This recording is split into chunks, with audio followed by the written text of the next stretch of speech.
Faure Gnassingbé entame son 4e mandat. Il a prêté serment hier devant la Cour constitutionnelle au cours d'une cérémonie sobre où planait l'ombre du Covid-19. On vous en parle dans ce journal. Contrôler l'action du gouvernement, l'Assemblée nationale entend jouer à fond sa mission.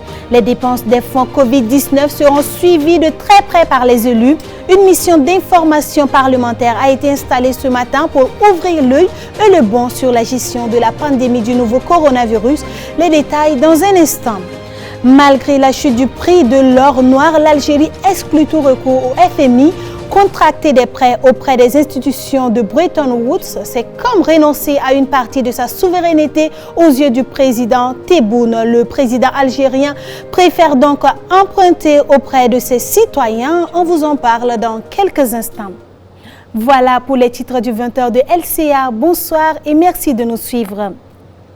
Pour commencer ce journal, on parle de la lutte contre le terrorisme. L'armée égyptienne a abattu 18 djihadistes présumés dans la péninsule de Nizaïd, au nord-est du pays. Cette opération intervient 2 jours après une attaque revendiquée par l'État islamique contre un véhicule de l'armée égyptienne à Bir al-Abd, dans laquelle 10 militaires avaient été tués ou blessés. Selon les autorités militaires qui n'ont pas donné davantage de précisions sur le bilan, hier, l'armée égyptienne a également publié un communiqué affirmant qu'un total de 126 suspects avaient été tués lors de 22 opérations, sans préciser la période de référence. En outre, 228 caches utilisés par les terroristes ont été détruits et 266 éléments criminels arrêtés selon la même source. Au cours de ces opérations, 15 militaires ont été tués ou blessés selon l'armée.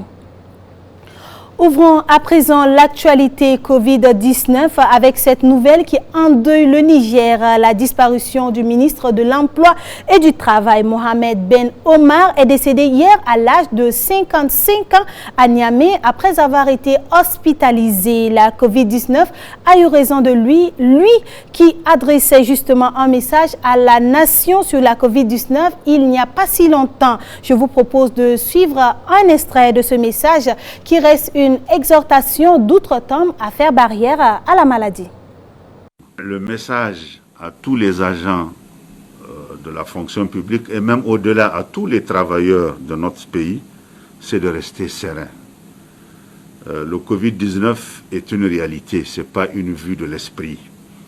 Aujourd'hui, c'est un fait palpable, immuable qui est en train de dévaster la planète Terre. Je pense que ce n'est pas pour amuser la galerie que de par le monde aujourd'hui, les gens sont en train d'être paniqués, les gens sont en train de prendre des mesures. C'est un fait réel. Le Niger est dans la planète Terre. Nous ne pouvons pas faire abstraction de ce qui se fait ailleurs. Mais nous profitons des erreurs des autres pour prendre des mesures préventives, anticipatives, avant que les conséquences ne soient encore plus graves. C'est mortel, ça tue et ça se propage à la vitesse de la lumière. Nous devons nous ressaisir pour dire arrêtons ce virus en se donnant un minimum de discipline. Il faut que la discipline s'installe dans notre pays et que c'est la discipline et la discipline seulement qui sera l'arme grâce à laquelle nous allons phagocyter ce virus. Un pays comme la Chine, s'il a mis fin à la pandémie, ce n'est pas en utilisant une autre alchimie, non. C'est parce qu'ils ont été disciplinés, ils ont mis en autarcie des villes entières, ils ont mis en confinement des villes entières.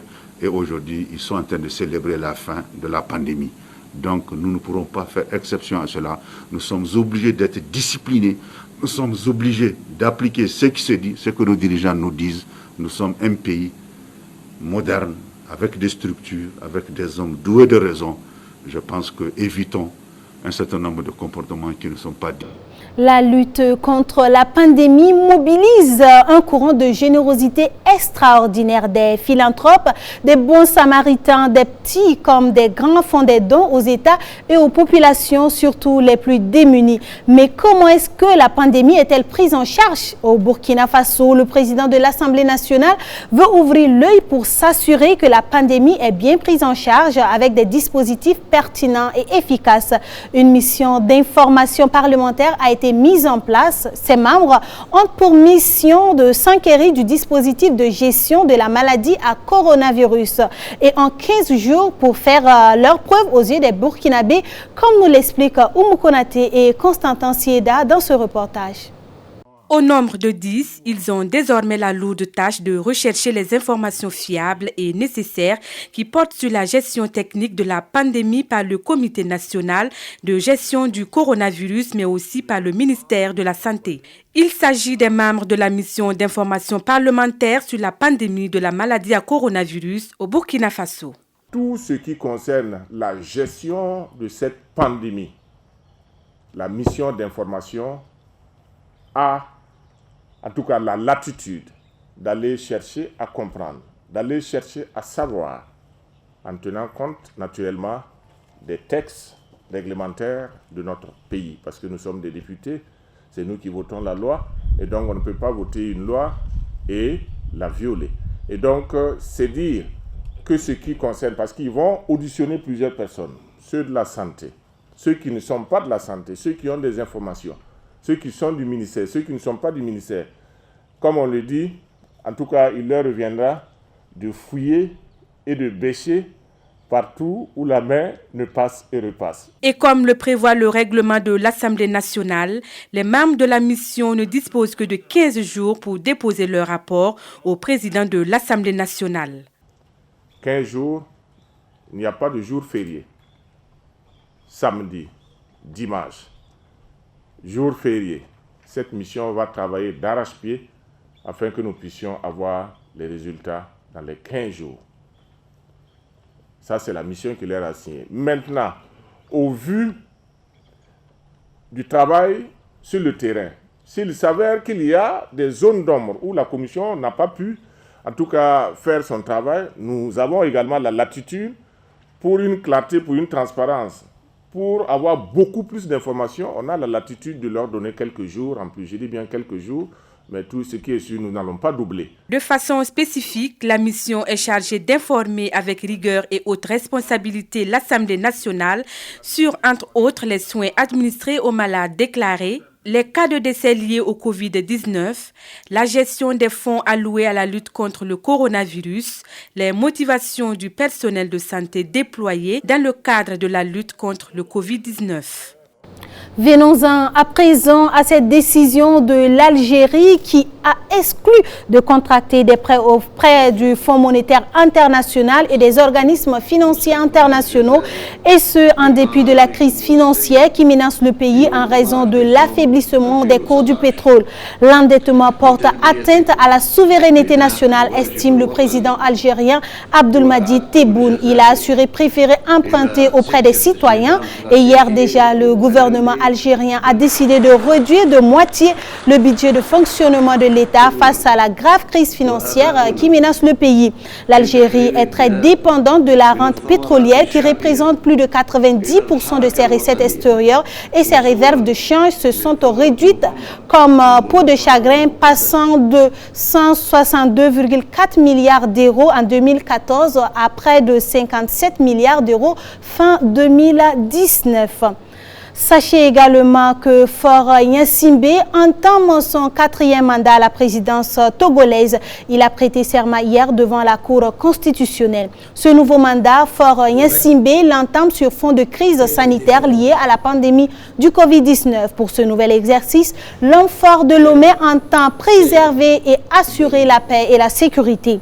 Mais pour l'heure, sa principale priorité sera l'éradication du Covid-19 dans son pays, le Togo, qui enregistre à ce jour plus de 120 cas confirmés au nouveau coronavirus. Retour au Burkina pour parler de Karpala, ce quartier de Ouagadougou. Le gouvernement a entrepris des travaux de bitumage et d'assainissement des grandes voies pour permettre aux populations de vivre sainement et exercer aisément leur métier. Les travaux de bitumage ont été lancés il y a quelques mois. Les choses avancent, mais lentement au dire de nombreux habitants du quartier. La saison des pluies s'annonce et l'inquiétude devient grande pour ces populations. Benjamin Kwame et Bachirou Sawadogo étaient sur quelques chantiers. Suivez leur constat. Karpala, l'un des quartiers de Ouagadougou. Un quartier qui manque de voiries modernes, ce qui crée souvent une peine pour de nombreuses familles de rejoindre le centre-ville ou même exercer convenablement leurs activités sur place. Mais heureusement, depuis quelques mois, le gouvernement et la municipalité ont entrepris des travaux de bitumage et de réaménagement. Ici, nous sommes sur l'une des principales voies en bitumage. Plus de 2 mois après, voici comment les riverains accueillent l'évolution des travaux. Je suis même assis devant ma porte. Le fait qu'il veut bitumer la voie, c'est une bonne idée. Maintenant, le problème qui est là, c'est que ça prend beaucoup de temps. Je vois qu'ils ont commencé à creuser dès le mois d'août. Jusqu'à là, il y a des caniveaux qui ne sont même pas fermés. Pour tourner, il faut parcourir même des mètres pour pouvoir rentrer à la maison. Bon, à vrai dire, c'est trop lent. C'est trop lent. La voie, tantôt il vient, tantôt il ne vient pas. La poussière est là, il n'arrose même pas la voie. Voilà. Ceux qui veulent le nourrir sur la voie là même, ce n'est pas la peine. Voilà. Sinon, c'est trop lent. Vraiment, dans ma côté, je crois qu'ils sont trop lents. Sinon, c'est bon quoi. Mais ils sont trop lents. Si c'est arrangé, ça va nous arranger. Mais c'est trop lent. La lenteur dans les travaux. Première difficulté soulevée par les riverains. L'autre point évoqué, c'est la poussière à outrance que soulèvent les engins. Le poussière a trop dérangé les gens. Et même pas le loup. Le voilà. La route là nous dérange beaucoup même. À cause de la poussière là, on est là, il n'y a plus le marché. À cause des choses là, les caniveaux que vous voyez là, les gens ne peuvent plus rentrer, payer quelque chose. Si on arrive, les gens tombent ici beaucoup comme ça. Donc ça nous arrange pas quoi. Aussi, il y a certaines actions posées par l'entreprise qui ne préviennent pas, laissant souvent des séquelles sur certains habitants. Normalement, il doit arroser, consort, tout ça là. Ça là, il n'y a pas ça. Quand ils ont allé faire le trou là, tu vois, normalement, là, moi, je suis blessé. Ça fait des trous là. Tu passes le matin, il n'y a rien. Là, quand tu retournes, maintenant, il y a un trou. Moi, ouais, c'est pas le pied. Ah, avec ma moto. Ah, vous êtes tombé? Ouais, parce que je suis passé là-bas à 16h, il n'y a rien. Quand je rentre, voilà, entre 18h et 19h, ils ont tout déjà traversé la route avec un caniveau. Les habitants demandent que les travaux s'accélèrent, car respirent assez la poussière. Toutes ces difficultés ne sont pas étrangères à l'arrondissement 11, où est situé justement le quartier Karpala. Première mise au point, la crise économique. Oui, il faut savoir que la crise économique est passée par là. Et je sais qu'il y a eu des retards certainement dans le décaissement. Tout comme certains riverains, Ibrahim Maré soulève également quelques désagréments causés par les travaux en cours. Quoi qu'il y ait des désagréments causés par les travaux, désagréments dus au manque d'accessibilité des domiciles, voilà, par où le bitume doit passer. Concerne cela, j'ai fait le même constat que parce que l'entreprise doit faire en sorte que l'accès aux ménages soit en tout cas facilité. Mais ce n'est pas toujours le cas. Entre la théorie et la pratique, il y a eu un fossé. Il y a eu un fossé.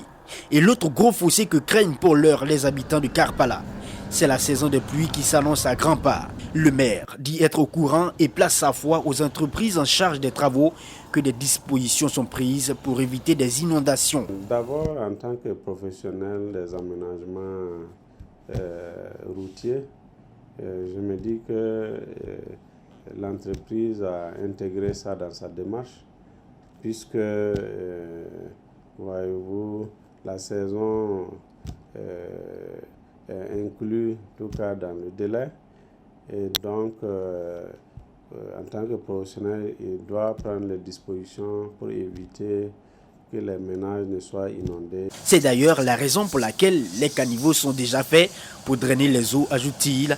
En dépit des désagréments rencontrés, le plus important c'est que les travaux se poursuivent pour rendre ce quartier aussi moderne que les autres de Ouagadougou, explique le maire.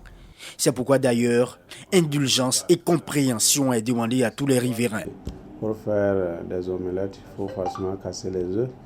Donc, il y a la poussière par moment, les entreprises arrosent, je ne sais pas assez.